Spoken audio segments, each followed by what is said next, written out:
ఇక వివరాలు చూస్తే విశాఖ శ్రీ శారదా పీఠంలో శ్రీ క్రోధినామ సంవత్సర ఉగాది వేడుకలు అంగరంగ వైభవంగా నిర్వహించారు. విశాఖ నగరం చిన్నముషిడివాడలో నెలకొని ఉన్న మఠం ప్రాంగణంలో విశాఖ శారదా పీఠాధిపతులు శ్రీ స్వరూపానందేంద్ర సరస్వతి స్వామి, ఉత్తరాధికారి శ్రీ స్మాతానందేంద్ర సరస్వతి స్వామి పీఠంలో నెలకొని ఉన్న శ్రీ రాజశ్యామల అమ్మవారికి, ఇతర పరివార దేవతలకు ప్రత్యేక పూజలు నిర్వహించి భక్తులకు అనుగ్రహ భాషణం చేశారు. ఈ సందర్భంగా ఆస్థాన పండితులు తెన్నేట శ్రీనివాస్ శర్మ పంచాంగ శ్రవణం చేసి రాసుల వారీగా సంవత్సర ఫలితాలు వినిపించారు. అనంతరం శ్రీ స్వరూపానందేంద్ర సరస్వతి మహాస్వామి వారు అనుగ్రహ భాషణం చేస్తూ శ్రీ క్రోధినామ సంవత్సరంలో ప్రజలకు మెరుగైన వైద్యం అందుతోందని, సకాలంలో వర్షాలు కురుస్తాయని, అలాగే ఎండ తీవ్రత కూడా ఈ సంవత్సరం ఎక్కువగా ఉంటుందని వివరించారు. ఈ సంవత్సరం కుజులు రాజుగా ఉండడం, మంత్రిగా శని ఉండడం వలన అగ్ని ప్రమాదాలు, భూకంపాలు, భారతదేశ సరిహద్దుల్లో యుద్ధ వాతావరణాలు ఉంటాయన్నారు. ఉత్తరాది రాష్ట్రాల్లో 50 డిగ్రీల వరకు ఉష్ణోగ్రతలు నమోదయ్యే అవకాశం ఉందని, ఇతర దేశాలకు ఆర్థిక కుంగుబాటు ఉంటుందని, అయితే భారతదేశం ఆర్థికంగా అభివృద్ధి చెందుతుందన్నారు. ఏప్రిల్ 9 నుంచి జూన్ 30 వరకు మీనరాశిలో కుజ, రాహువులు, శుక్ర రాహు కలవడం వలన కుంభరాశిలో కుజ, శని కలిగి ఉండడం వలన పరిస్థితులు కాస్త ఇబ్బందికరంగా ఉంటాయన్నారు. ధాన్యాధిపతి చంద్రుడు అవటం వలన పంటలు సమృద్ధిగా పండుతాయని, ప్రజలందరూ సుబ్రహ్మణ్య శివారాధనలు చేయడం అవసరమని పేర్కొన్నారు. ప్రజలందరూ సుఖ సంతోషాలతో ఉండేందుకు విశాఖ శ్రీ శారదా పీఠం ఎల్లప్పుడూ ఆధ్యాత్మిక కార్యక్రమాలు నిర్వహిస్తూ ఉంటుందన్నారు.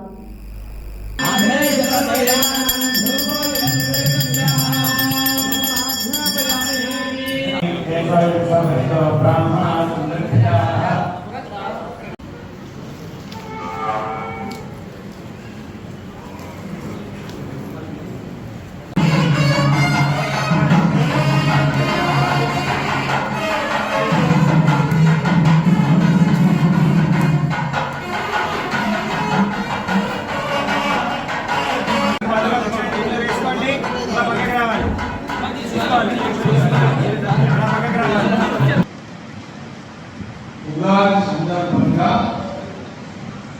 ఈరోజు విశాఖ శ్రీ శారదా పీఠంలో పంచాంగ శ్రవణం జరిగింది.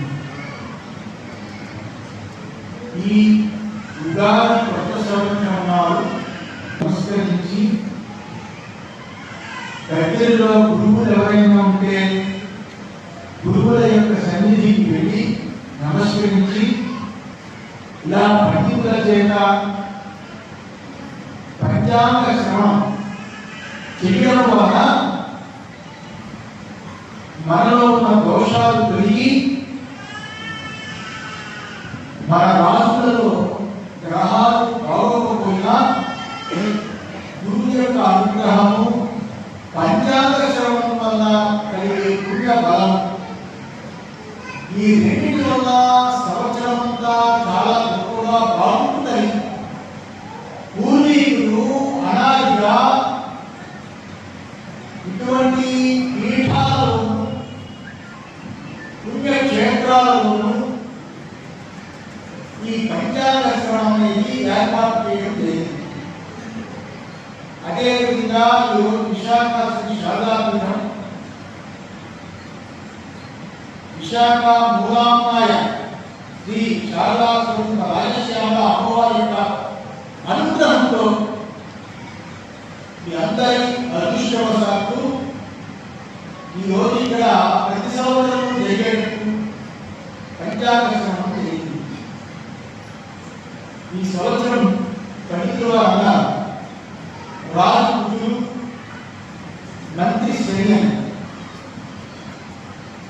ఈ రెండు చాలా మంచి. కుజుడు స్థైర్యాన్ని, ధైర్యాన్ని, బలాన్ని ఇచ్చే అద్భుతమైన గ్రహం ఏంటంటే కుజుడు.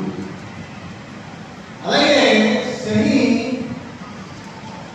పంటలు పండిస్తారు, మంచి ఓషధులు, కొత్త కొత్త ప్రయోగాలను, కొత్త కొత్త మందులు కనిపెట్టేట్టుగా చేస్తారు.